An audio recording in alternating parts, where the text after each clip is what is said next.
Okay, आज आपका जो है टॉपिक रहेगा आज का, आपकी आज क्लास रहेगी हिस्ट्री। तो रेडी हो जाइए, हिस्ट्री की क्लास आपके पास आज रहेगी। और हिस्ट्री में हम आपके जो देखने वाले हैं, हिस्ट्री आपके स्टार्टिंग से रहेगी और जितना आपकी एग्जाम पॉइंट ऑफ से इम्पोर्टेंट है सारी चीज़ें हम कर लेंगे और उम्मीद है कहीं ना कहीं आपके लिए हेल्पफुल रहने वाली है। तो सबसे पहले नोटबुक और पेन आप साथ उठा लीजिए, फिर आपके बात बनेगी। हिस्ट्री जब भी बात की जाती है हिस्ट्री सेक्शन की, हिस्ट्री सेक्शन आपको जो पढ़ना होता है थोड़ा सा आपको पहले जानना होता है कि हिस्ट्री आपको कैसे पता लगा कि हिस्ट्री आपके क्या है, कैसे आपके पास जो भारतीय इतिहास है उसके बारे में जानकारी कहाँ से मिलती है, वो सारी बातें आपको पहले पता होनी चाहिए। छोटी छोटी बातें सारी पॉइंट टू पॉइंट करेंगे। एक बार जो है आपके पास सारे स्टूडेंट आ जाए, उसके बाद फिर आपके पास यहाँ पे कंटिन्यू करते हैं। जल्दी आ जाइए एक बार सारे, एक बार स्टूडेंट को आने देते हैं 1 से 2 मिनट। तब तक आप जो है टॉपिक डाल दीजिए आज का हिस्ट्री, और आपके पास ये हिस्ट्री की क्लास रहेगी आपके पास लेक्चर 1।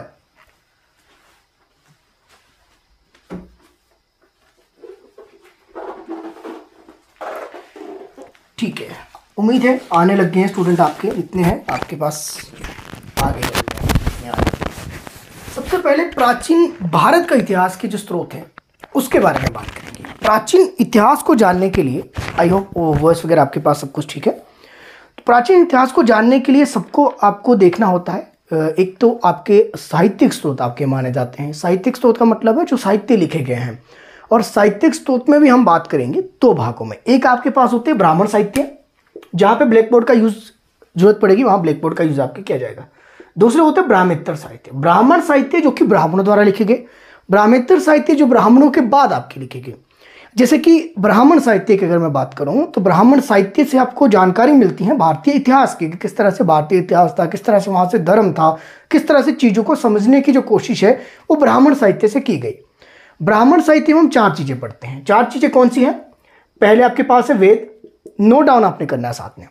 सबसे पहले आपके पास वेद है, फिर उसके बाद वेदांग है, महाकाव्य है, महाकाव्य के बाद आपके जो सबसे इंपॉर्टेंट है वो है पुराण, या पुराण को हम पहले भी ले सकते थे, कोई समस्या नहीं है। ब्राह्मण साहित्य में ये 4 चीजें हम पढ़ेंगे जहां से आपके एग्जाम में प्रश्न बनते हैं। प्रश्न आपके वेद से भी बनते हैं, वेदांग से बनते हैं, महाकाव्य से बनते हैं, पुराण से भी आपके लिए प्रश्न बनते हैं। फिर दूसरे ब्राह्मणेतर साहित्य की अगर मैं बात करूं, साहित्यिक स्रोत के अंदर एक तो साहित्यिक स्रोत है, दूसरे पुरातात्विक स्रोत है। पुरातात्विक स्रोत के बारे में हम ज्यादा नहीं पढ़ेंगे, हमने पढ़ना है सिर्फ साहित्यिक स्रोत के बारे में, क्योंकि आपके एग्जाम में आते ही साहित्यिक स्रोत से प्रश्न है, पुरातात्विक स्रोत से आपके नहीं आते। लेकिन पुरातात्विक स्रोत अगर आपने देखने होंगे तो थोड़ा बहुत उसके बारे में देख लेना, अशोक के अभिलेख वगैरह कौन से हैं वो आपने देख लेना, बस थोड़ा बहुत जितना आपके इंपॉर्टेंट है। ब्राह्मणेतर साहित्य में हम पढ़ेंगे, एक तो पढ़ेंगे हम जैन धर्म। जैन धर्म आपके इंपॉर्टेंट है। जैन धर्म एक्चुअल में हम जैन धर्म इसमें साहित्य के अंदर नहीं पढ़ेंगे, सिर्फ जैन धर्म के साहित्य हम पढ़ेंगे कि जैन धर्म में कौन कौन से साहित्य हैं जहां से आपको हिस्ट्री, इतिहास के बारे में, भारत का जो प्राचीन इतिहास है उसके बारे में जानकारी मिलती है। दूसरे हम पढ़ेंगे आपके पास बौद्ध साहित्य। बौद्ध साहित्य हम देखेंगे कि कौन कौन से आपके पास बौद्ध साहित्य देखने को मिलते हैं, कौन से जैन साहित्य देखने को मिलते हैं, क्योंकि हम इतिहास को जानने के स्रोत पढ़ रहे हैं। हालांकि जैन धर्म, बौद्ध धर्म अलग से हम पढ़ेंगे, लेकिन आज की जो क्लास में हम डिस्कस करने वाले हैं, हम ब्राह्मण साहित्य देखने वाले हैं, जिसमें हम वेद देखेंगे, वेदांग देखेंगे, महाकाव्य, पुराण, साथ में जैन और आपके पास बौद्ध, जहां तक भी पॉसिबल होगा। लगभग 1 घंटे के अंदर जितनी आपकी क्लास चलती है उसमें जितना आपका पॉसिबल हो पाएगा उतनी चीजें हम यहाँ पे देख लेंगे। इसके अलावा हालांकि लौकिक साहित्य और लौकिकतर साहित्य जो है उसको भी हम यहाँ पे देखेंगे, लेकिन आपके पास लौकिक साहित्य में जो चीजें हैं वो सिर्फ आपके पास एक बार रीड आउट करने वाली है, उसमें रट्टा आपको लगाना पड़ेगा, समझने वाला उसमें कुछ नहीं है। समझने वाली ये चीजें हैं। तो सबसे पहले आपके पास हम शुरू करेंगे वेद से। टॉपिक डाल दीजिए अब आप वेद। सबसे पहला टॉपिक वेद। वेद के बारे में जो जो चीजें आपके इंपॉर्टेंट है। वेद क्या है? सबसे पहले आपके प्रश्न पूछा जाता कि वेद एक्चुअल में है क्या। वेद भारत के प्राचीनतम ग्रंथ हैं, और वेदों की कुल संख्या कितनी है? 4 वेद थे। सबसे पहले जो वेद आएगा कौन सा आपके पास? सबसे पहले भी है, सबसे प्राचीन भी है, और सबसे प्रमाणिक भी इसको माना जाता है। तो प्रश्न सिंपल सा पूछा जाता है कि प्राचीनतम वेद आपके पास कौन सा है? ऋग्वेद। तो पहले आप लिखेंगे ऋग्वेद के बारे में। ठीक है, थोड़ा सा लिखने में कुछ ऐसा ही है, लेकिन इसको नोट डाउन करने के लिए ठीक रहेगा। तो यहां पर ऋग्वेद आपके पास प्रश्न क्या क्या बनेंगे? सबसे पहला प्रश्न आपके बन जाता है ऋग्वेद आपके पास 4 वेदों में से सबसे प्राचीनतम है। 4 वेद कौन से हैं? ऋग्वेद है, फिर यजुर्वेद आपके पास है, यजुर्वेद आपके पास है, सामवेद आपके पास है, ठीक है। उसके बाद आपके पास जो है अथर्ववेद, अथर्ववेद आपके पास देखने को मिलता है। अब देखिए 4 वेदों में सबसे प्राचीनतम ऋग्वेद को माना गया है। और ऋग्वेद से जो प्रश्न पूछे जाते हैं, एक तो प्रश्न यही वाला हो गया। दूसरा प्रश्न आपके पास क्या देखने को बनता है? ऋग्वेद में कुल सूक्त की संख्या कितनी है, यह प्रश्न आपसे पूछा जाता है। और प्रश्न क्या पूछा जाता है? प्रश्न पूछा जाता है ऋग्वेद में कुल मंडलों की संख्या कितनी है।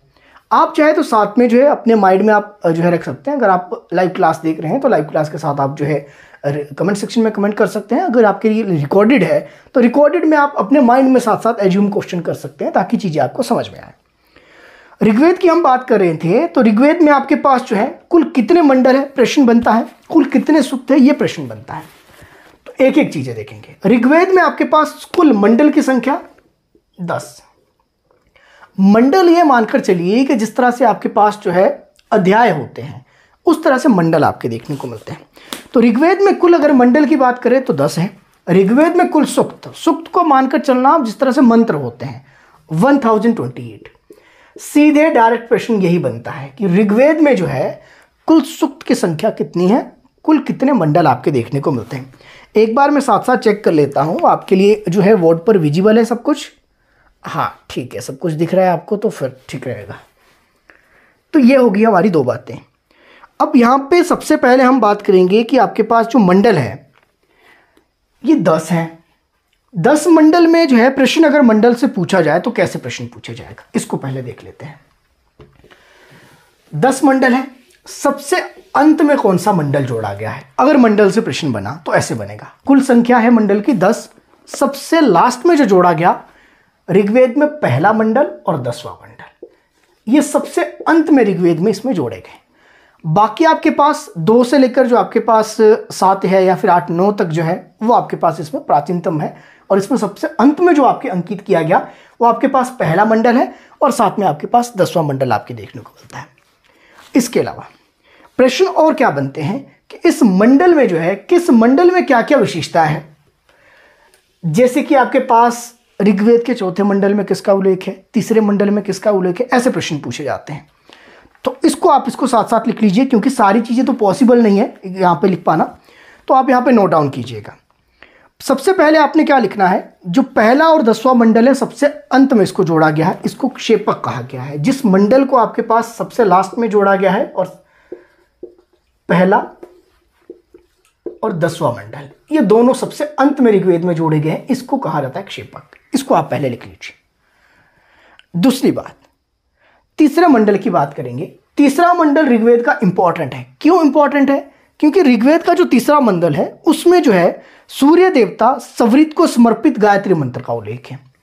तो सीधे सीधे जो प्रश्न निकलता है कि गायत्री मंत्र का उल्लेख ऋग्वेद के किस मंडल में देखने को मिलता है, तो ये 3रा मंडल है। 3rd आपके पास है, 3रे मंडल में आपके पास गायत्री मंत्र का उल्लेख है जिसमें सूर्य देवता को समर्पित आपके पास गायत्री मंत्र देखने को मिलता है। सावित्री करके कुछ आपके पास संबोधन किया गया है, तो ये आपने याद रखना है।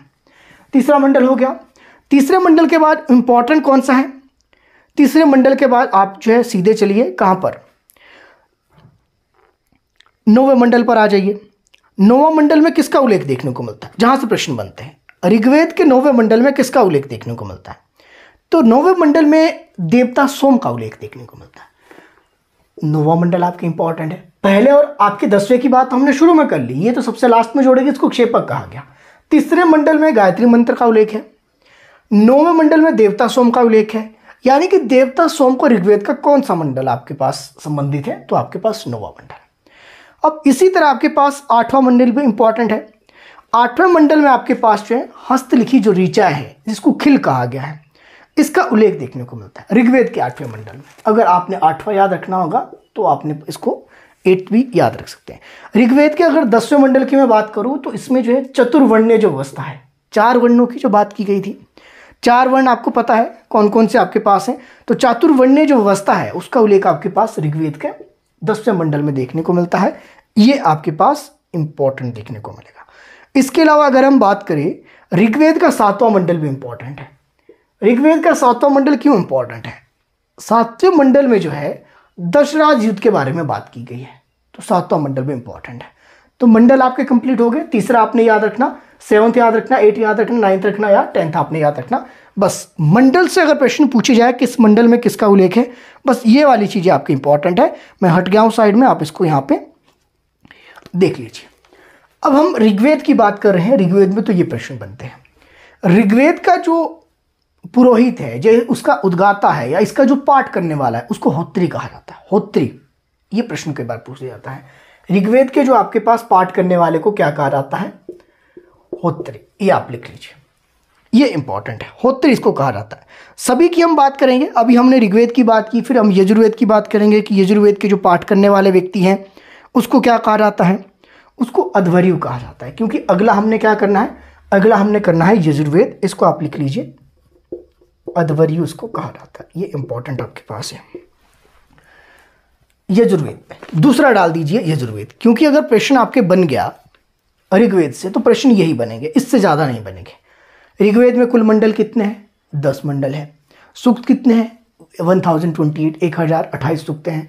ऋग्वेद के जो है सबसे लास्ट में कौन से मंडल जोड़ा गया? पहला और आपके अंत वाला 10वां मंडल सबसे लास्ट में। 10वें मंडल में चातुर्वर्ण्य व्यवस्था। तीसरे मंडल की बात की गायत्री मंत्र। 9वें मंडल की बात की देवता सोम को समर्पित। 7वें मंडल में हमने क्या देखा था? 7वें मंडल में दशराज का जो युद्ध है उसके बारे में बात की गई है।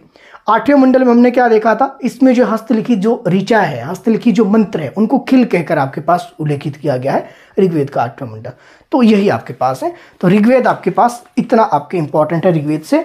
बाकी जो है ऋग्वेद में ईश्वर की महिमा का वर्णन मिलता है। अगर आपने ऋग्वेद के बारे में और आपने कुछ लिखना होगा तो ये आप लिख सकते हैं। हालांकि आपके पास और भी इसमें कुछ चीज़ें हैं, जैसे कि आपके पास इसमें धार्मिक देवता कौन कौन से रहे हैं। जैसे कि आपके पास अगर प्रमुख 5 देवता थे, 5 देवता की अगर मैं बात करूँ तो यहाँ पे इंद्र को युद्ध का देवता कहा गया है, वरुण को ऋतु का देवता कहा गया है, सूर्य को जीतने वाला आपके पास कहा गया है। साथ में अगर मैं बात करूँ अग्नि की ब्रह्म से जोड़ने वाला इसको कहा गया है। और बस यही आपके पास है। भगवान के बारे में तो यही है। ठीक है, ये यज्ञ वगैरह यहाँ पे देखने को मिलते थे। कौन कौन से? अश्वमेव है, राजसूय है, अग्निशोष्टम है, वाजपेयी यज्ञ आपके पास हैं। ये तो चीज़ें आपके पास आपको पहले से भी पता होगी।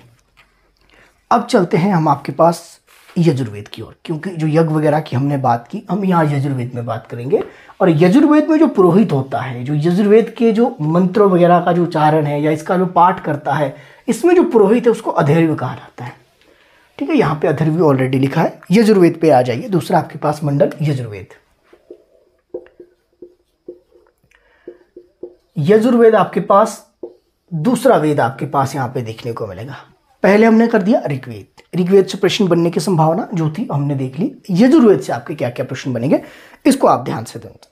यजुर्वेद में आपके पास जितने भी यज्ञ संबंधी नियम है या जितने भी विधानों का संकलन है, तो यानी कि यज्ञ के नियम और विधानों का जो संकलन मिलने के कारण इसको कर्मकांडीय वेद भी कहा गया है। सीधी सीधी बात क्या है? सीधी सीधी बात है, किस वेद को कर्मकांडीय वेद, कर्मकांडीय वेद, आई होप कांडीय ऐसे ही लिखा होगा, हाँ ऐसे ही लिखा है, कर्मकांडीय वेद इसको आपके कहा जाता है। कर्मकांड, जितने भी कर्मकांड होते हैं, कर्मकांड आपको पता ही है क्या होता है, इसको ज़्यादा बताने की जरूरत आपके है ही नहीं। तो यहाँ पे ऋग्वेद के आपके पास क्या कहेंगे, आपके पास ऋग्वेद सबसे प्राचीनतम है और यजुर्वेद कर्मकांडीय है। एक एक दो पॉइंट हम जो याद रखेंगे, प्राचीनतम वेद ऋग्वेद, कर्मकांडीय वेद कौन सा? यजुर्वेद। तो यहाँ पे यजुर्वेद कर्मकांडीय वेद है, यानी कि यज्ञ के जितने भी विधि विधान हैं, जितने भी नियम हैं, उससे संबंधित आपके पास यहाँ पे कौन सा देखने को मिलेगा? यजुर्वेद देखने को मिलेगा। लेकिन याद रखना, सिर्फ कर्मकांडियों से संबंधित है, लेकिन कर्मकांड में जो विधि विधान है उसका उल्लेख यहाँ पे नहीं है, यानी कि उसका संग्रह यहाँ पे नहीं देखने को मिलता है। ये भी आपको पता होना चाहिए। तो यहाँ पे मंत्रों वगैरह का संग्रह नहीं होता, सिर्फ कर्मकांड कैसे किए जाएंगे, किस विधि से किए जाएंगे, किस नियम से किए जाएंगे, उन नीति और नियमों का जो आपके पास, उन विधियों और नियमों का उल्लेख आपके पास देखने को मिलेगा यजुर्वेद में, जिसके कारण इसको कर्मकांडीय वेद कहा जाता है। एक और बात, यजुर्वेद आपके पास प्रश्न बनता है, ऐसा कौन सा वेद है जो गद्य और पद्य दोनों में है? गद्य में भी है और आपके पास पद्य में भी है। गद्य और पद्य में दोनों में देखने को मिलता है, ये भी देखने को मिलता है आपके पास यजुर्वेद। अब गद्य और पद्य में भी आगे आगे डिवीजन है। एक है आपके पास शुक्ल यजुर्वेद, एक है कृष्ण यजुर्वेद। दो चीजें आपके पास हैं। शुक्ल की अगर मैं बात करूं तो शुक्ल पद्य में है, और कृष्ण की अगर मैं बात करूं तो कृष्ण आपके पास गद्य में है। कृष्ण यजुर्वेद किस में है? गद्य में है। शुक्ल यजुर्वेद आपके पास किस में है? ये पद्य में है।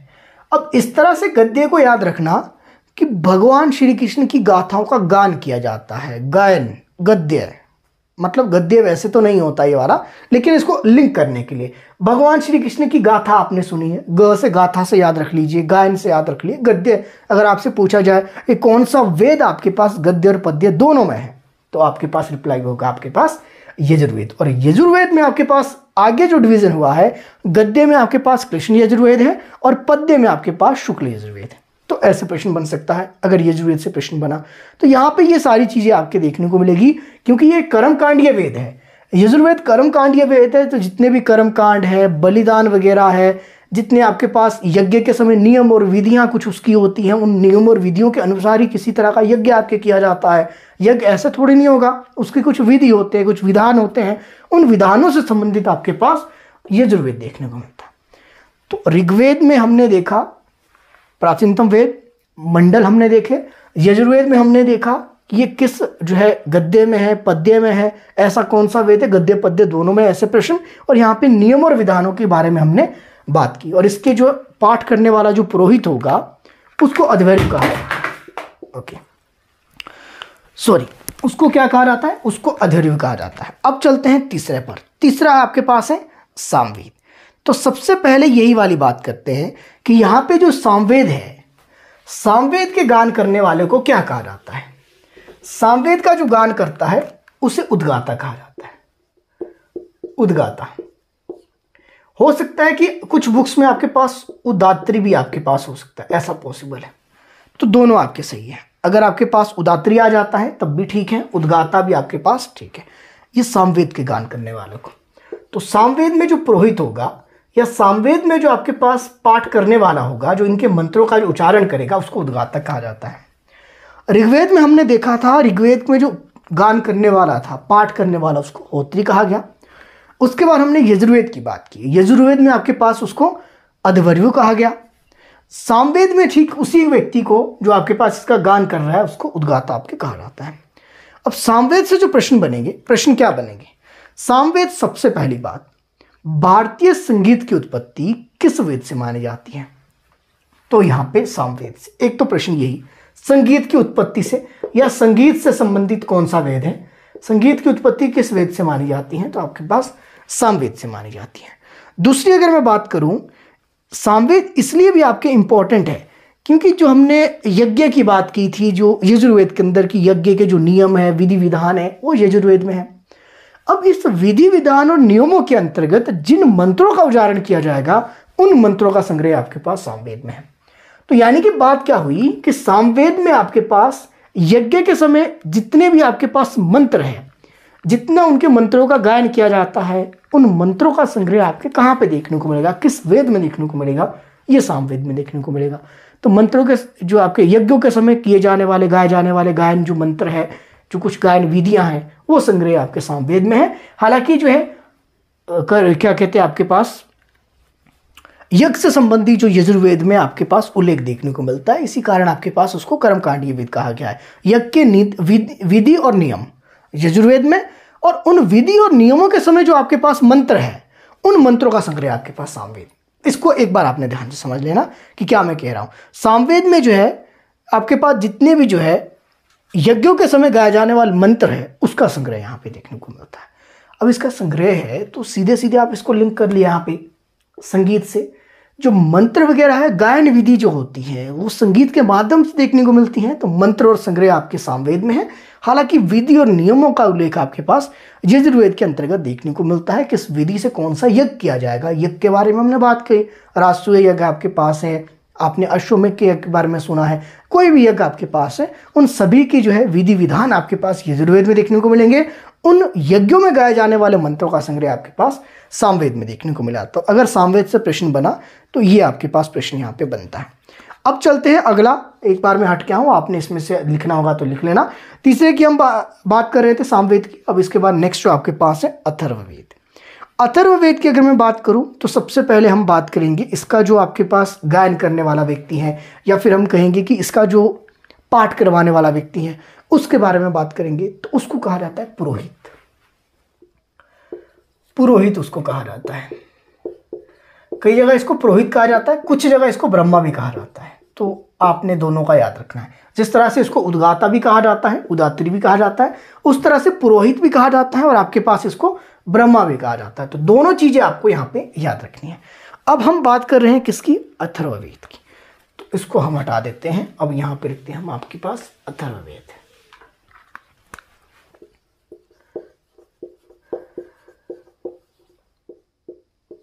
अथर्ववेद से प्रश्न बनेंगे तो क्या प्रश्न बनेंगे? सबसे पहले इसका गायन करने वाला क्या है? पुरोहित उसको कहा गया, यानी कि उसको ब्रह्म कहा गया।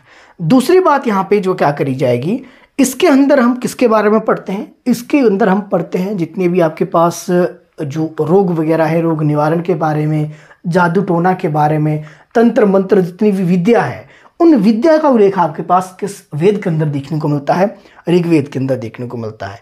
इसके अलावा आपने एक और चीज याद रखनी कि यहाँ पे जो है इस वेद में जो है सूर्य का वर्णन एक ब्राह्मण विद्यार्थी के रूप में किया गया है। प्रश्न आपसे पूछा जाता है किस वेद में जो है सूर्य को ब्राह्मण विद्यार्थी के रूप में आपके बताया गया है? तो ये आपके पास अथर्ववेद में। और अथर्ववेद में जादू टोना, तंत्र मंत्र जितना भी है, जितनी आपके पास जो है धर्म औषधि है, रोग निवारण संबंधी जितनी भी आपकी क्रिया हैं, वो सारे विषय आपके पास किसके विषय हैं? ये सारे विषय आपके पास यहाँ पे अथर्ववेद के विषय आपके देखने को मिलते हैं। तो ये 4 वेद हमने देखे। चारों वेद आपके इंपॉर्टेंट है। इसमें याद रखना किसके पाठ करने वालों को क्या क्या आपके कहा जाता है। एक क्वेश्चन सिंपल ये पूछा जाता है, ठीक है। अगर किसी का छूट गया है तो आप इसको थोड़ा सा पीछे करके वीडियो को नोट डाउन आप कर लेना। अब हमने 4 वेद पढ़े। इस 4 वेद को क्या कहा जाता है? चारों वेदों को कहा जाता है संहिता। ये लिख लेना, चारों वेदों को क्या कहा जाता है? संहिता। ये इंपॉर्टेंट है। चारों वेदों को संहिता कहा जाता है। एक है जय संहिता, उसके बारे में भी बात करेंगे, ठीक है। अभी संहिता आप लिख लीजिए। चारों वेदों को मिलकर आपके संहिता कहा जाता है। तो सबसे पहले हमने ब्राह्मण साहित्य में वेद देखे। वेद में हमने ऋग्वेद की बात की, ऋग्वेद में हमने यजुर्वेद की बात की, ऋग्वेद के बाद हमने जो है यजुर्वेद के बाद हमने सामवेद की बात की, सामवेद के बाद हमने अथर्ववेद की बात की। तो ये 4 वेद हमने देख लिए हैं। तो अगर आपसे पूछा जाए वेद कितने हैं, तो वेद 4 हैं, ठीक है। बहुत बेसिक सा है, सिंपल सा आपको मैं करवा रहा हूँ, बहुत ज़्यादा डिटेल में नहीं करवा रहा। और इन चारों वेदों को मिलकर आपके पास संहिता कहा जाता है। फिर ब्राह्मण साहित्य में हमने क्या बात की थी कि वेद के बाद हम वेदांग देखेंगे। वेदांग, जिस तरह से वेद आपके 4 है, वेदांग की कुल संख्या कितनी है? 6। पहला प्रश्न सिंपल सा यही बन जाता है, वेदांग कितने हैं? वेदांग 6 है। प्रश्न अगर आपसे ऐसा हालांकि नहीं बनता, लेकिन आपको अपनी अंडरस्टैंडिंग के लिए पता होना चाहिए, वेदांग की रचना वेदों को समझने के लिए की गई थी। तो कुछ चीजें ऐसी हैं कि वेदों में वो समझ नहीं आ रही थी, तो उसके लिए आपके पास वेदांग की रचना की गई। अब ये वेदांग 6 है। कौन कौन से 6 हैं ये आपको पता होना चाहिए, जिसमें से आपके पास शिक्षा, सबसे पहले आप लिख लीजिए शिक्षा। आपने ये तो लिखना पड़ेगा, ये तो इंपॉर्टेंट है, क्योंकि कई बार आपसे प्रश्न जो कैसे बनता है, प्रश्न आपसे बनता है कि इसमें से पहचानिए कि इसमें से कौन सा वेदांग नहीं है, एक आपके वेदांग से बाहर दिया जाएगा। तो सबसे पहले आपने लिखना है शिक्षा। शिक्षा में जो बात की गई है, इसको मैं थोड़ा सा हटा देता हूं। शिक्षा, अगर वेदांग की मैं बात करें, वेदांग आपके पास टॉपिक तो वेदांग रहेगा। शिक्षा की अगर मैं बात करूं तो शिक्षा में जो है उच्चारण विधि के बारे में बात की गई है। तो इसके आगे आपने लिखना उच्चारण विधि। उच्चारण विधि का मतलब है कि किस तरह से किसका उच्चारण किया जाए, तो ये हमें शिक्षा वेदांग से पता लगता है। दूसरी अगर मैं बात करूं, शिक्षा के बाद आपके पास इंपॉर्टेंट है इसमें ज्योतिष।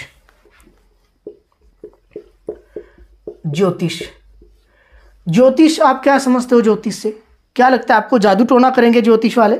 तो ज्योतिष क्या करते हैं? आपने देखे होंगे टीवी पर भी ज्योतिष आते हैं, भाग्यफल की बात करता है। तो भाग्यफल, पहले में उच्चारण विधि, दूसरे में आपके पास ज्योतिष में भाग्यफल, तीसरे की अगर मैं बात करूं कल्प। कल्प किसके बारे में है? आपको क्या लगता है कि कल्प से आपके पास क्या देखने को मिलता है? पहला हो गया आपके पास शिक्षा, दूसरा आपके पास ज्योतिष है, तीसरा आपके पास कल्प है। कल्प आपके पास वही वाली बात जो हमने अभी क्या की थी कि जो वेद है, वेदों को समझने के लिए वेदांग की रचना की। तो कल्प में हम पढ़ते हैं कर्मकांड। कर्मकांड से संबंधित आपके पास कल्प वेदांग देखने को मिलता है। उसके बाद अगर हम बात करें व्याकरण की, फोर्थ पर आता है आपके पास व्याकरण। तो व्याकरण तो आपके पास पता ही है, व्याकरण में क्या होगा, थोड़ा सा आपके पास ये लिखने में इस तरह से ही लिखा जा रहा है, इसको आप ऐसे ही देख लेना। व्याकरण में आपके पास शब्द व्युत्पत्ति की, किस तरह से शब्दों की उत्पत्ति या वोकेबुलरी वगैरह आप इसको समझ लीजिए। व्युत्पत्ति, व्युत्पत्ति, ठीक है, शब्द व्युत्पत्ति की जो बात है ये व्याकरण के अंदर देखने को मिलती है। फिर आपके पास पांचवें अगर हम बात करें, फिफ्थ में वेदांग में आपके पास निरुक्त है। निरुक्त, निरुक्त में बात की गई है भाषा विज्ञान की। भाषा विज्ञान, निरुक्त भाषा विज्ञान। आई होप ये आपके पास दिख रहा होगा, फ्रेम से बाहर ना जा रहा हो। फिर आपके पास छंद, छंद में किसकी बात की गई है? चतुष्पदी, चलो कोई बात नहीं, चतुष्पदी श्लोक। अब एक बार मैं इसको देख लेता हूँ, आपकी फ्रेम से बाहर चला गया है तो फिर इसको दोबारा लिख देंगे। नहीं है, आपके फ्रेम में है, ठीक है। तो निरुक्त आपके पास हो गया, छंद आपके पास हो गया, चतुष्पदी श्लोक आपके पास यहाँ पे इसमें बात की गई। शिक्षा में उच्चारण विधि कैसी की जाएगी, इसका उल्लेख देखने को मिलता है। फिर हमने देखा ज्योतिष में, तो ज्योतिष में आपके जो उल्लेख देखने को मिलता है, भाग्यफल का उल्लेख देखने को मिलता है। उसके बाद हमने देखा कल्प, कल्प में आपके पास कर्मकांड की बात की गई है। व्याकरण की हमने बात की, व्याकरण में शब्द व्युत्पत्ति की हमने बात देखी। उसके बाद आपके पास निरुक्त है, निरुक्त में आपके पास भाषा विज्ञान है। छंद की अगर हम देखें तो छंद में आपके पास चतुष्पदी श्लोक के बारे में बात की गई है। इसको ज़्यादा समझने की जरूरत नहीं है, इसको आप सीधा रट्टा लगा दीजिए, शिक्षा ज्योतिष कल्प, शिक्षा ज्योतिष कल्प, व्याकरण, निरुक्त और छंद। ये आपके पास अगर प्रश्न बनेंगे तो टोटल नंबर आपसे पूछा जाए, वेदांग की कुल संख्या 6 है, और इसमें यह पूछा जाएगा इसमें से कौन सा वेदांग नहीं है। हो सकता है एक कोई आपके पास वेदांग की जगह कोई और ऑप्शन आपको दिया जाए और उसमें से आपको 4 ऑप्शन में से आपको छांटना है कि इसमें से कौन सा आपके पास वेदांग नहीं है। तो ये वाला आपके पास वेदांग से प्रश्न बनेगा। तो वेदांग से जो प्रश्न बनने की संभावना है वो बस यही है। वेदांग आपके पास 6 है, बहुत ज़्यादा डिटेल में जाने की आपको जरूरत नहीं है। वेदांग के बाद हमने बात की थी महाकाव्य की। महाकाव्य एक बार हम देख लेते हैं कि महाकाव्य आपके पास कौन कौन से हैं और महाकाव्य में क्या क्या चीज़ें आपको पता होनी चाहिए। महाकाव्य में स्पेशली हम यहाँ पे देखेंगे आपके पास संस्कृत के महाकाव्य, ठीक है। हालांकि तमिल महाकाव्य अलग हो गए, संस्कृत के अलग हो गए, हिंदी के महाकाव्य कुछ आपके अलग हो गए। ये विषय है आपके पास। अगर कमीशन आपके पास होता एग्जाम या हायर लेवल के एग्जाम की तैयारी करते हैं तो फिर आपके पास इसकी हम बात कर सकते थे। महाकाव्य, महाकाव्य में अगर देखिए तो आपके पास 2 इंपॉर्टेंट है। कौन कौन से 2 इंपॉर्टेंट है? पहला तो आप लिख लीजिए रामायण, दूसरा आप लिख लीजिए महाभारत। ये 2 महाकाव्य आपके इंपॉर्टेंट है आपके एग्जाम पॉइंट ऑफ व्यू से। यहां से 2 से आपके प्रश्न बनते हैं, एक रामायण से बनता है, दूसरा आपके पास महाभारत से बनता है। रामायण की रचना मुझे लगता नहीं है किसी को बताने की जरूरत है, महर्षि वाल्मीकि ने की, सभी को पता है। एक प्रश्न ये वाला सिंपल। महाभारत किसने लिखा? आई होप ये भी सभी को पता होगा। महाभारत किसके द्वारा लिखा गया है? सभी को पता है, वेद व्यास, ठीक है, महर्षि वाल्मीकि, महर्षि वाल्मीकि। उम्मीद है आपको सभी को ये पता होगा, ठीक बात है। अब यहां पे हम बात करेंगे महाभारत के बारे में थोड़ी सी कि महाभारत से जो है प्रश्न क्या बनते हैं। प्रश्न बनता है महाभारत कितने पर्व में विभाजित है? पर्व, पर्व आप ये मानकर चलिए ये पर्व आपके अध्याय है। कितने पर्व में विभाजित है? 18 में। और इसको आपने कैसे याद रखना कि महाभारत का जो युद्ध है वो 18 दिन चला था। 18 दिन युद्ध चला तो 18 पर्व में विभाजित हुआ। महाभारत को कहा जाता है जय संहिता। संहिता की हमने बात की थी, चारों वेदों को मिलकर संहिता कहा जाता है और महाभारत को आपके पास जय संहिता कहा जाता है। इतना आपको पता लग गया। फिर इसमें और क्या इंपॉर्टेंट है? 18 पर्व तो आपके लिए इंपॉर्टेंट नहीं है कि 18 के 18 आप याद करें, लेकिन एक आपको याद रखना है जिसमें श्रीमद् भगवत गीता है। श्रीमद् भगवत गीता महाभारत के किस पर्व का अंश है या भाग है? किस पर्व का भाग है या किस पर्व में श्रीमद् भगवत गीता आपकी आती है? उस पर्व का नाम पूछा जाता है तो उस पर्व का नाम है भीष्म पर्व। भीष्म पर्व में आपके उल्लेख देखने को मिलता है महाभारत का। भीष्म पर्व 18 पर्वों में से एक है, फर्स्ट पर नहीं है। मतलब कि 18 में से एक आपके भीष्म पर्व भी है। उस भीष्म पर्व में हम श्रीमद् भगवत गीता के बारे में बात करते हैं, या श्रीमद् भगवत गीता आप जो सुनते हो वो भीष्म पर्व से आपके ली गई है, जिसका उल्लेख महाभारत के भीष्म पर्व में है। तो आपने देखा होगा जब भी महाभारत की बात की जाती है तो भगवान श्री कृष्ण अर्जुन को कुछ ना कुछ आपके संदेश दे रहे हैं। ऐसा माना जाता है कि भगवत गीता में सभी प्रश्नों के उत्तर आपके मिलते हैं। तो अर्जुन को जो संबोधित कर रहे हैं, अर्जुन को जो संदेश दे रहे हैं, अर्जुन को जो समझाने की कोशिश कर रहे हैं, सांसारिक बंधनों से छुटकारा पाने, किस तरह से जो है आपके पास उसको विजय के लिए अग्रसर आपके कर रहे हैं। तो यहाँ पे जो उल्लेख है ये महाभारत के युद्ध में आपके संवाद को अधिकतर आपने सुना होगा महाभारत में।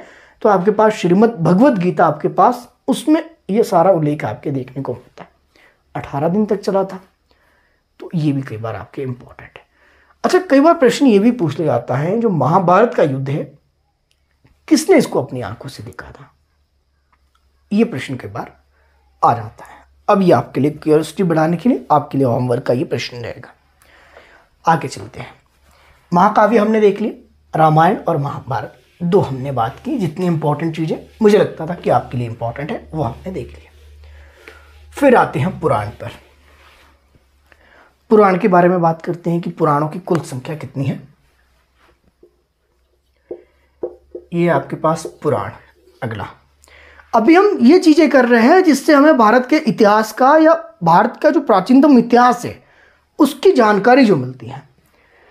ब्राह्मण साहित्य के अंदर वेद की बात की, वेदांग की बात कर ली, महाकाव्य की बात कर ली। अब बात कर रहे हैं पुराण की। पुराणों की कुल संख्या, सिंपल सा प्रश्न, कुल पुराण कितने आपके पास हैं? कुल पुराणों की जो संख्या आपके पास देखने को मिलती है 18 देखने को मिलती है।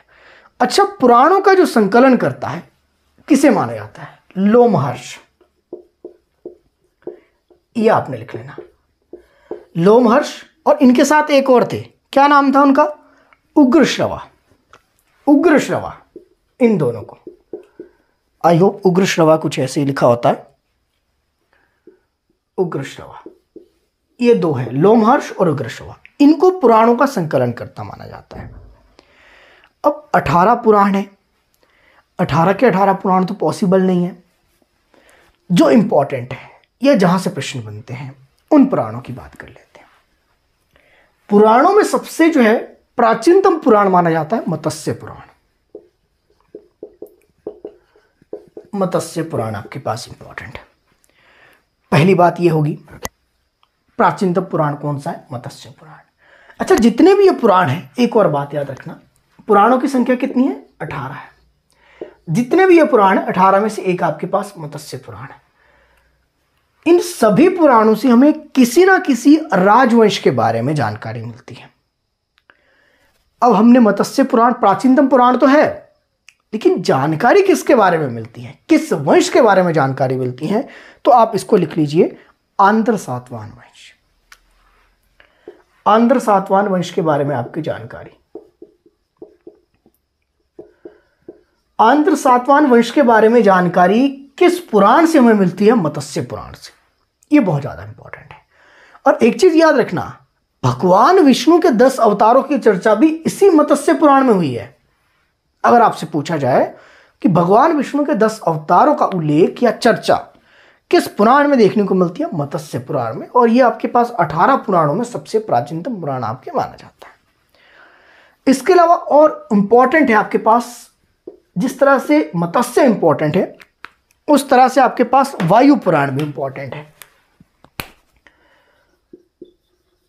वायु पुराण, वायु पुराण में किस के बारे में हमें जानकारी मिलती है? गुप्त वंश के बारे में। लिख लीजिए, वायु पुराण से हमें किस वंश के बारे में जानकारी मिलेगी? गुप्त वंश के बारे में। बहुत धीरे में करवा रहा हूं, थोड़ा सा, कोई बात नहीं, अभी थोड़ा सा आपको बैठ जाए दिमाग में, फिर उसके बाद थोड़ा सा फास्ट चलेंगे हिस्ट्री, फिर रिलेट करेंगे आगे पीछे वाली सारी चीजें, क्वेश्चन वगैरह भी देख लेंगे, कोई बात नहीं। आगे आप लिख लीजिए विष्णु पुराण। विष्णु पुराण भी आपके इंपॉर्टेंट है। जिस तरह से आपके पास मत्स्य पुराण है, जिस तरह से आपके पास वायु पुराण है, उस तरह से आपके पास विष्णु पुराण भी है। हमने देखा मत्स्य पुराण में जानकारी मिली आंध्र सातवाहन की, वायु पुराण में जानकारी आपको मिली गुप्त वंश के बारे में। गुप्त वंश आपको पता ही है, नहीं है पता?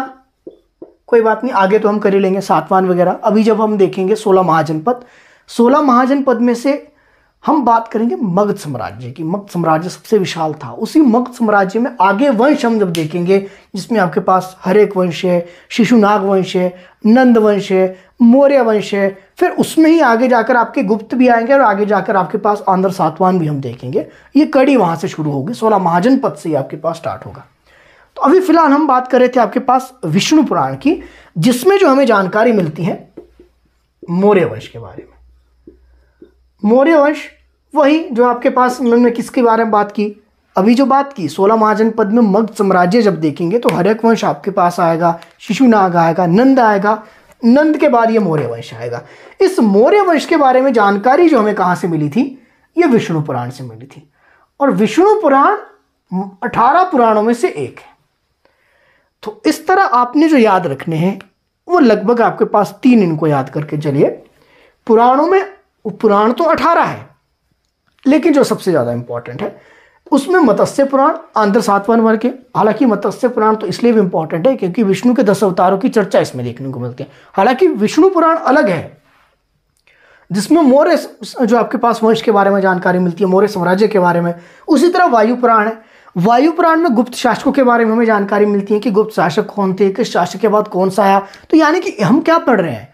स्टार्टिंग में मैंने क्या कहा, जितना आपके पास भारत का प्राचीनतम इतिहास है उसको जानने के जो ब्राह्मण स्तोत्र हमने देखे, ब्राह्मण स्तोत्र में हमने क्या देखा? वेद देखे, वेदांग देखे, महाकाव्य देखे और हमने पुराण देखा। तो ये पुराण 18 है। इन 18 पुराणों में जानकारी हमें किसी ना किसी वंश के बारे में मिलेगी। तो पुराण आपको क्या बताते हैं? किसी राजवंश के बारे में उसके उल्लेख देखने को मिलता है। तो ये आपको पता होना चाहिए। तो हमने देख लिया पुराण, जितने आपके पुराणों से इंपॉर्टेंट थे वो हमने देख लिया है। अब चलते हैं आपके पास ब्राह्मणेतर साहित्य। ब्राह्मण साहित्य हमने देख लिया है। ब्राह्मणेतर साहित्य में हमने देखा था जैन, जो इंपॉर्टेंट है। जैन हमने देखा था और हमने साथ में देखा था बौद्ध। जैन साहित्य और बौद्ध साहित्य, कुछ नहीं है, एक एक दो दो आपके पास है, इसमें तो कुछ आपके बताना है नहीं। जैन धर्म नहीं हम पढ़ रहे, हालांकि जैन धर्म के ये साहित्य हैं, ऐसा नहीं है कि जैन धर्म से संबंधित नहीं है। जैन साहित्य आपके पास पहले देखेंगे, फिर उसके बाद बौद्ध साहित्य देखेंगे। डाल दीजिए टॉपिक। सबसे पहला प्रश्न, जैन साहित्य को कहा क्या जाता है? जैन साहित्य को आगम कहा जाता है। आगम,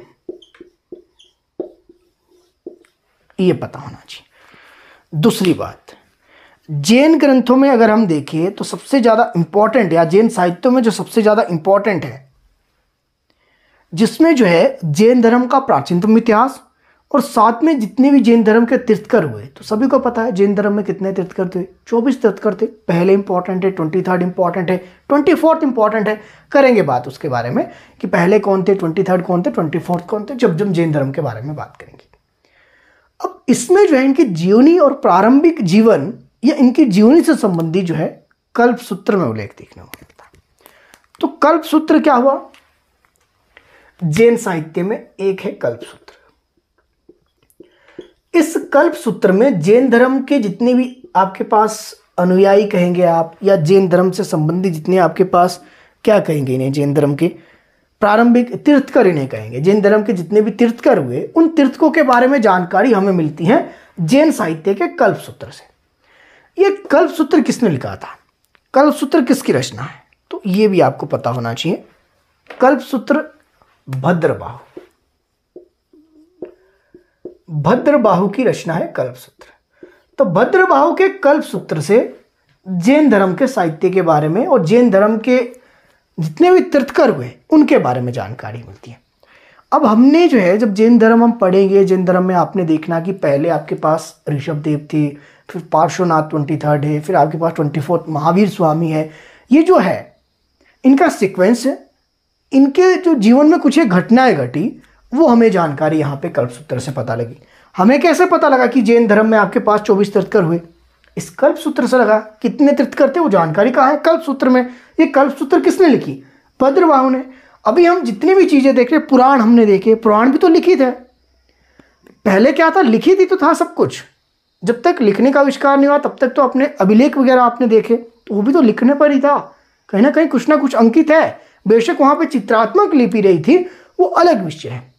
लेकिन हम किसकी बात कर रहे हैं, हम कर रहे हैं कि साहित्य जो भारत का प्राचीनतम इतिहास है वो कैसे पता लगा।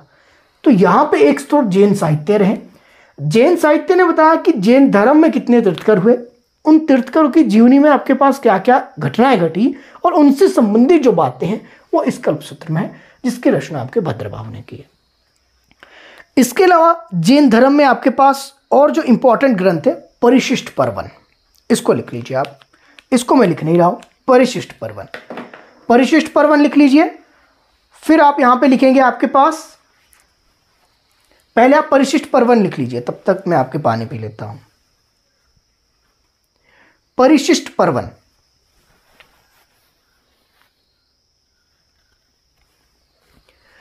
ओके, लिख लिया आई होप आपने, परिशिष्ट पर्वन। उसके बाद आप लिखेंगे नेक्स्ट भद्रबाहु चरित्र। परिशिष्ट पर्वन आपके हो गया, भद्रबाहु चरित्र आप लिख लीजिए नेक्स्ट। भद्रबाहु चरित्र के बाद आप लिखेंगे आचरण सूत्र, आचरण सूत्र। फिर उसके बाद आपके पास लिखेंगे भगवती सूत्र। अब लिखने वाला है, अगर मैं यहां पे लिखूंगा फिर बहुत ज्यादा टाइम वेस्ट हो जाएगा। अब आप यहां पे लिखते रहिए साथ साथ, भगवती सूत्र। और फिर आप लिख लीजिए कालिका पुराण। जैन साहित्य आपके पास, यानी कि जैन साहित्य को आगम कहा जाता है, और जैन साहित्य के जो जैन ग्रंथ है, जैन साहित्य कह लीजिए, जैन ग्रंथ कह लीजिए, एक ही बात है, दोनों की कोई इश्यू नहीं है इसमें। परिशिष्ट पर्वन इंपॉर्टेंट, भद्रबाहु चरित्र इंपॉर्टेंट, आचरण सूत्र इंपॉर्टेंट, भगवती सूत्र इंपॉर्टेंट, कालिका पुराण इंपॉर्टेंट, कल्प सूत्र इंपॉर्टेंट। ये सारे जैन साहित्य हैं।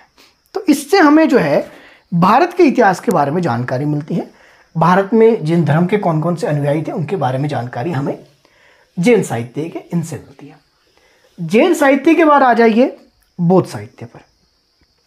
बौद्ध साहित्य, बौद्ध धर्म नहीं अभी पढ़ रहे हैं, बौद्ध साहित्य। बौद्ध धर्म जैन धर्म अलग से करेंगे, अभी हम देख रहे हैं बौद्ध साहित्य। बौद्ध साहित्य में सबसे पहले तो 3 साहित्य इंपॉर्टेंट है जो इनके पिटक एक्चुअल में हुए, जिनको पिटक कहा जाता है। 3 पिटक आपके पास थे बौद्ध साहित्य के स्रोत में। सबसे इंपॉर्टेंट ये 3 तरह के पिटक थे, इनके बारे में हम बात कर लेते हैं। 3 पिटक में आपके पास पहला जो पिटक है, पहला दूसरा ऐसा कुछ नहीं है, सुत्त पिटक। दूसरे में आप यहां पे लिखेंगे विनय पिटक। तीसरा आप यहां पर लेकर चलिए, इसको कहेंगे आप अभिधम। अब पिटक सबके आगे लगेगा, पिटक लगा लेना। मैंने पिटक एक ही जगह बीच में लिखा, वो इस कारण बीच में लिखा ताकि आप इसको जो है ज्यादा कंफ्यूज ना हो कि अभिधम पिटक इतना बड़ा है, ठीक है।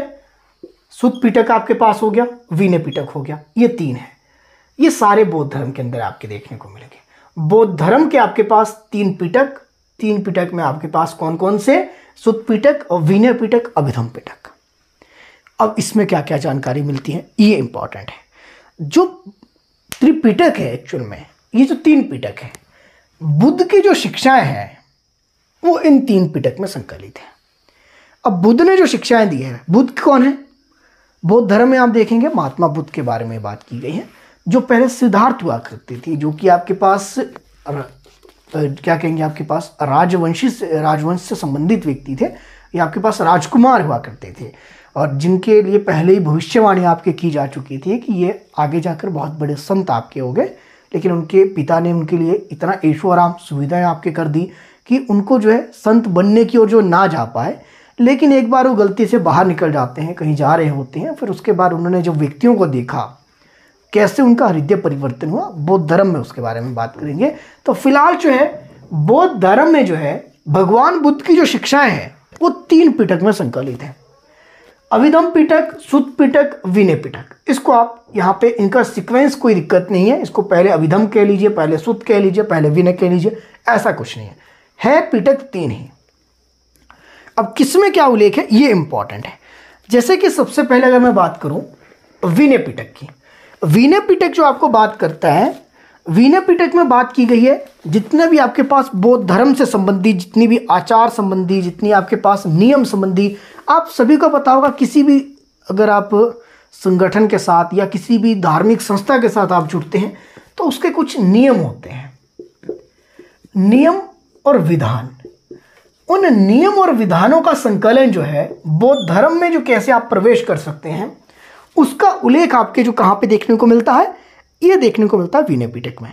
यानी कि हम कह सकते हैं जितने भी संघ संबंधी नियम है, आचार संबंधी जो शिक्षाएं हैं कि क्या क्या चीज़ें हैं, कैसे कैसे आपके होनी चाहिए, क्या आपके पास शिक्षा आपको जब दी जाएगी। आपने देखा होगा जब भी आप किसी धार्मिक संस्था को ज्वाइन करना चाहते हैं उनकी कुछ दीक्षाएं होती हैं, तो जब आप उनसे दीक्षा लेते हैं तो उसमें कुछ नियम है, कुछ विधान है, शिक्षा संबंधी, आचार संबंधी कुछ शिक्षा है, दीक्षा आपसे ली जाती हैं, दीक्षा और शिक्षा दोनों। ठीक है, तो यानी कि विनय पिटक में आपके पास बौद्ध धर्म में कैसे प्रवेश होगा उस संघ संबंधी जो है नियमों और शिक्षाओं का उल्लेख थे। दूसरी हम बात करेंगे, दूसरी हम बात करते हैं आपके पास सुत्त पिटक की। सुत्त पिटक में जो है धार्मिक सिद्धांत, किसी भी धर्म के अपने कुछ धार्मिक सिद्धांत होते हैं, कुछ उनके अपने जो है कह सकते हैं कि सिद्धांत उनके होते हैं। जैसे कि आपके पास बौद्ध धर्म में सभी को प्रवेश करने की अनुमति थी, बल्कि जैन धर्म में महिलाओं को अनुमति नहीं थी। ऐसे कुछ आपके पास कुछ सिद्धांत थे। तो बौद्ध धर्म के जो धार्मिक सिद्धांत थे, धार्मिक सिद्धांत, इन धार्मिक सिद्धांतों का संग्रह आपके पास सुत्त पिटक में है। अगर धार्मिक सिद्धांत नहीं कहना है तो आप यहां पे इस तरह से कह सकते हैं कि धर्म संग्रह, धर्मोपदेश संग्रह, धर्म संग्रह नहीं होगा, धर्मोपदेश। यानी कि बौद्ध धर्म से संबंधित जो उनके उपदेश हैं उसको कहा गया धर्मोपदेश। तो धर्मोपदेश का संग्रह है, बौद्ध धर्म के जो धर्मोपदेश हैं इसका या धर्मोपदेश संग्रह जो है वो देखने को मिलेगा आपके पास सुत्त पिटक में। एक बार मैं देख लेता हूं, आपकी फ्रेम से बाहर तो नहीं चला गया, आपको दिख रहा है? हाँ, दिख तो रहा है आपको, ठीक है। तो धर्मोपदेश का संग्रह जो है वो हमें बौद्ध धर्म के सुत्त पिटक में देखने को मिलता है। मतलब कि बौद्ध धर्म से संबंधित भगवान बुद्ध ने जितने उपदेश दिए हैं, चाहे उसमें अष्टांगिक मार्ग की बात की गई हो, कैसे जो है दुख कर्मों से बाहर आपके निकला जा सकता है, चाहे आपके पास त्रिरत्न की बात की गई हो, ये सारी चीजें कहाँ पे है? इन सभी का संग्रह बौद्ध धर्म के किस पिटक में है? सुत्त पिटक में है। तो अभी तक हमने 2 चीजें कर ली, विनय पिटक जिसमें जो आपके पास संघ में अगर प्रवेश करना है उससे संबंधित नियम आपके पास, दीक्षा शिक्षा आपके बताई गई है। सुत्त पिटक ये धार्मिक सिद्धांत से संबंधित है। तो बौद्ध धर्म के जो धार्मिक सिद्धांत है या फिर बौद्ध धर्म के जो धर्मोपदेश हैं उन उपदेशों का संग्रह आपके पास देखने को मिलता है सुत्त पिटक में। अब हम बात करते हैं आपके पास अभिधम पिटक की। अभिधम पिटक को कहा जाता है दार्शनिक सिद्धांतों का संग्रह। दार्शनिक सिद्धांत, दार्शनिक सिद्धांत, सभी धर्म के अपने अपने कुछ ना कुछ दार्शनिक सिद्धांत होते हैं। अब ये दार्शनिक सिद्धांत कैसे होंगे? जैसे कि आपके पास अष्टांगिक मार्ग जो है, उपदेश अलग होते हैं, जो आपके पास दार्शनिक सिद्धांत अलग होते हैं, जिनको देखकर लोग सीखते हैं, उनका आदर्श करते हैं, वो धार्मिक सिद्धांत होते हैं। हालांकि जो है उपदेश के अंदर भी आपके पास इन मार्गों की बात जरूर की गई है, लेकिन दार्शनिक सिद्धांत वो आपके कहलाएंगे जो कि आपके पास किसी दूसरे व्यक्ति के भले के लिए आपके पास, या आपको आचार व्यवहार सिखाया जा रहा हो। अष्टांगिक मार्ग है, पंचरत्न आपके पास है, ये क्या है? ये दार्शनिक सिद्धांत है। तो बौद्ध धर्म के जो 3 पिटक है, तीनों पिटक में कुछ ना कुछ संग्रह है। पहले में हमने देखा नियम में प्रवेश, संघ में प्रवेश संबंधी। दूसरे में हमने देखा इसके जो धर्म में उपदेश उन्होंने दिए हैं, पहला उपदेश कहाँ पे दिया, दूसरा कहाँ पे दिया, इन सारे उपदेशों के बारे में बात की गई है। फिर अभिधम पिटक में दार्शनिक सिद्धांत, तो बौद्ध धर्म के जो दार्शनिक सिद्धांत है किस पिटक में इसका संग्रह देखने को मिलता है? तो ये अभिधम पिटक में। ये थे आपके पास बौद्ध साहित्य।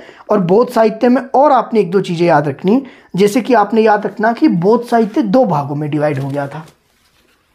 2 भाग कौन कौन से थे ये आपको पता होगा। एक आपके पास हीनयान था और दूसरा आपके पास महायान। तो हीनयान और महायान इनके भी कुछ आपके ग्रंथ अपने अपने हैं, इसको आपने देख लेना। और जो भगवान बुद्ध है, भगवान बुद्ध के जो पूर्व जन्म की कथा है उसका संग्रह जातक में देखने को मिलता है, वो भी पूछा जाता है, तो उसको आप साथ साथ लिख लीजिए। बौद्ध धर्म बंट गया था 2 भागों में। एक है आपके पास हीनयान और दूसरा है आपके पास महायान। इन दोनों में आपके पास ये बंट गया था। हीनयान के कुछ ग्रंथ हैं और महायान के अपने। बौद्ध धर्म जब आगे डिवाइड हो गया तो दोनों ने अपने ग्रंथ माने। अब जो आपके पास सबसे पहले बात करेंगे आपके पास हीनयान की। हीनयान संप्रदाय का प्रमुख ग्रंथ कथावस्तु। कैसे याद रखेंगे?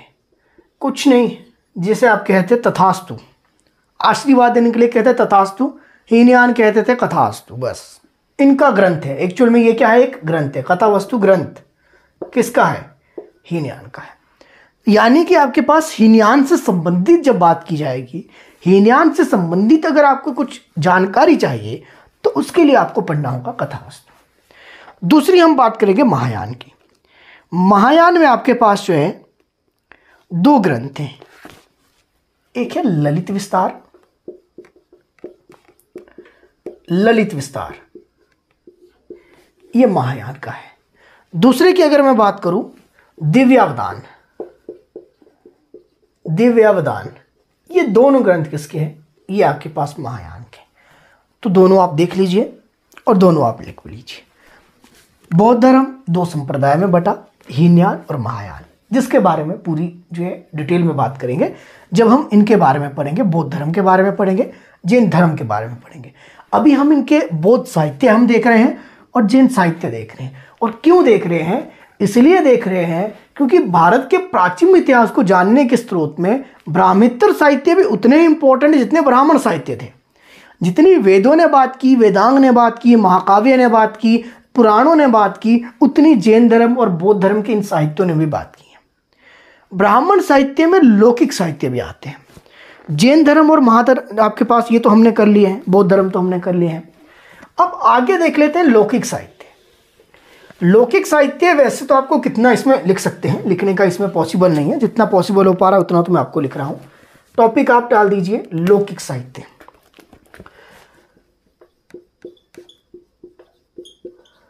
लौकिक साहित्य आपके पास कौन कौन से हैं? अब आपने इसको नोट डाउन करना है, मैं लिखवा रहा हूं और आपने इसको बस जस्ट नोट करना है कि लौकिक साहित्य कौन कौन से हैं और उस साहित्य की रचना आपके पास किसने की। जैसे कि आपके पास एक रचना है अष्टाध्यायी, ये लौकिक साहित्य है।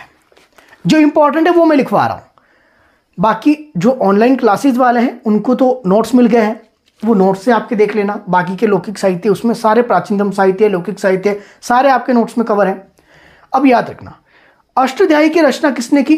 पाणिनि ने की। हालांकि इसके बारे में और डिटेल में देखना होगा तो आपको ये पता होना चाहिए कि लौकिक साहित्य में जो अष्टाध्यायी है जिसकी रचना पाणिनि ने की, पाणिनि ने जो रचना अष्टाध्यायी की उसमें किस वंश के बारे में जानकारी मिलती है या किसके बारे में? जितने भी आपके पास लौकिक साहित्य या तो किसी वंश के बारे में बताएंगे या किसी विषय के बारे में बताएंगे। अब ये आपको मैं क्यों बात बता रहा हूँ? इसलिए बता रहा हूँ क्योंकि हम आज की जो क्लास है वो टोटल किसके ऊपर डिपेंड है कि हमें भारत का प्राचीन इतिहास कहाँ से पता लगा। ग्रंथों से पता लगा, कुछ हमने देखे वेद वेदांग वगैरह हमने सारे देख लिया, महाकाव्य हमने देख लिया, बौद्ध साहित्य हमने देखा, जैन साहित्य हमने देखा। उसी तरह लौकिक साहित्य से भी तो हमें भारत के इतिहास के बारे में जानकारी मिल रही है, जिसमें अष्टाध्यायी आपके पास है, पाणिनि की रचना है, जिसमें व्याकरण, जो संस्कृत व्याकरण ग्रंथ है उसका ज्ञान हमें मिलता है।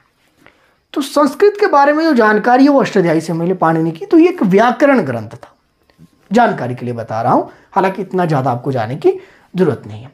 फिर आप नेक्स्ट लिख लीजिए मुद्रा राक्षस। मुद्रा राक्षस आपके रचना किसकी है? पहले तो रचनाकार, रचना और रचनाकार। रचना है मुद्रा राक्षस, इस तरह से अष्टाध्यायी रचना थी, मुद्रा राक्षस एक रचना है। इसकी रचना किसने की? इसकी रचना विशाख दत्त द्वारा की। इंपॉर्टेंट, लिख लीजिए। विशाख दत्त ने मुद्रा राक्षस की रचना की। साथ में आपने याद रखना, लिखना होगा तो लिख लेना, अगर आपको लगता है जरूरी तो लिख लीजिए, क्योंकि लौकिक साहित्य भी तो किसी के बारे में जानकारी दे रहे हैं। जिस तरह से अष्टाध्यायी ने ब्राह्मण जो माफ कीजिएगा व्याकरण जो ग्रंथ है उसके बारे में आपकी जानकारी दी, तो उसी तरह मुद्रा राक्षस जो विशाख दत्त की रचना है ये जानकारी हमें दे रहा मौर्य वंश के बारे में। और मौर्य वंश के बारे में जानकारी हमें पुराण से भी मिल रही थी। आपको अगर याद आ रहा हो, किस पुराण में मौर्य वंश के बारे में जानकारी हमने देखी थी? अगर आपको याद आ रहा हो, उसमें हमने विष्णु पुराण देखा था। विष्णु पुराण भी मौर्य वंश के बारे में जानकारी दे रहा। और लौकिक साहित्य के अंदर आपके पास मुद्रा राक्षस विशाख दत्त की रचना भी मौर्य वंश के बारे में जानकारी दे रही है। यानी कि इतिहास को जानने के एक नहीं अनेक स्रोत हैं। एक वंश के बारे में हमें एक जगह से नहीं पता चला, बल्कि कई जगहों से पता चला, फिर उसको रिलेट किया गया, इससे हमें इतिहास के बारे में जानकारी मिलती है। बहुत ज़्यादा डिटेल में नहीं जाएंगे, आगे चलते हैं। नेक्स्ट आप लिख लीजिए महाभाष्य। महाभाष्य एक रचना है। इसके रचनाकार कौन थे? एक तो आपको ये पता होना चाहिए। महाभाष्य आपके लिखी थी पतंजलि ने। इंपॉर्टेंट है, महाभाष्य की रचना किसने की? पतंजलि ने। महाभाष्य एक्चुअल में जो अष्टाध्यायी है, अष्टाध्यायी का एक टीका है। टीका का मतलब समझ लीजिए कि एक उत्तराधिकारी जो उसको रिप्रेजेंट कर रहा है। तो महाभाष्य अष्टाध्यायी का टीका है जिसकी रचना पतंजलि ने की थी। इंपॉर्टेंट है। और पतंजलि के इसने रचना की, और इसमें अगर हम बात करें तो किस वंश के बारे में जानकारी मिलती है? तो पुष्यभूति वंश, पुष्यमित्र वंश, माफ कीजिएगा पुष्यभूति नहीं, पुष्यभूति एक व्यक्ति था, पुष्यमित्र वंश। पुष्यभूति जो पुष्यमित्र वंश जो है, इसके बारे में जानकारी का स्रोत पतंजलि का महाभाष्य, जो कि अष्टाध्यायी पर एक टीका आपके पास था। अगला लिखेंगे आपके पास अर्थशास्त्र। अर्थशास्त्र एक रचना है। इसके रचनाकार सभी को पता है कौन थे? कौन थे आपके पास?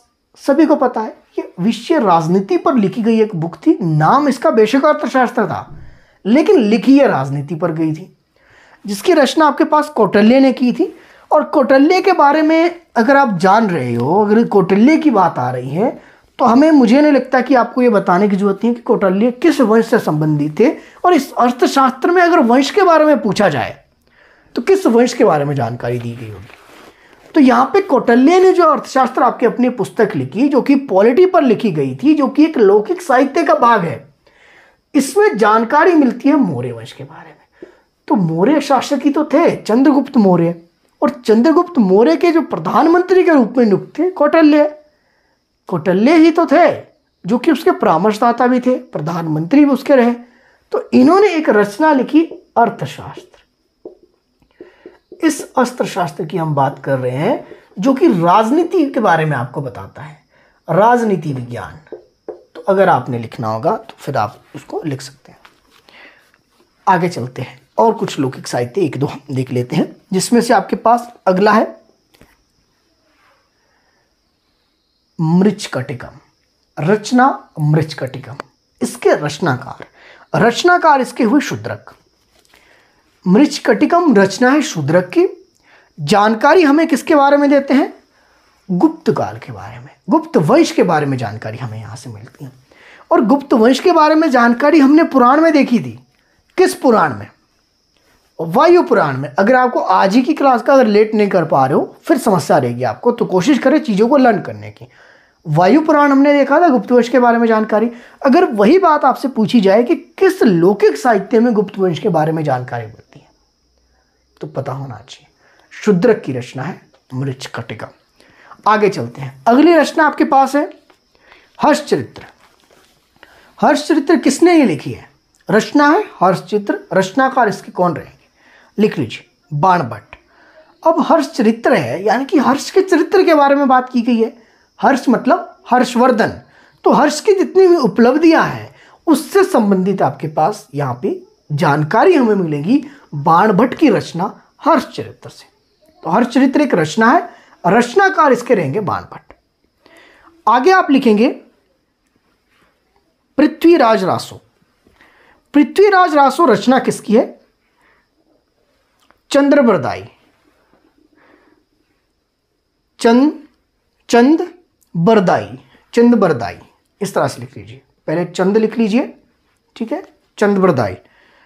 इसमें जो है पृथ्वीराज रासो नाम से पता लग रहा है, तो पृथ्वीराज चौहान का जो राजवंश है उस बारे में हमें जानकारी पृथ्वीराज रासो से मिली, चंद्रबरदाई द्वारा इसकी रचना की गई। तो इंपॉर्टेंट है, रचनाकार आपके पास चंद्रबरदाई और रचना थी आपके पास पृथ्वीराज रासो, जिसमें पृथ्वीराज चौहान है उसके वंश के बारे में यहाँ पे जानकारी हमें मिलेंगी, या उसकी उपलब्धियों का इसमें वर्णन आपके देखने को मिलेगा। आगे आप लिख लीजिए राजतरंगिणी। राजतरंगिणी जो रचना है ये किसकी है, एक रचना है राजतरंगिणी, इसके रचनाकार सभी को पता होगा कलहण। अच्छा, अगर आपसे पूछा जाए जो ये राजतरंगिणी है ये किसके बारे में यहां से हमें जानकारी मिली, राजतरंगिणी में जितने भी कश्मीर के राजवंश थे उनके बारे में जो लिखा गया है वो आपके पास राजतरंगिणी में लिखा गया है, जिसकी रचना की थी आपके पास कलहण द्वारा।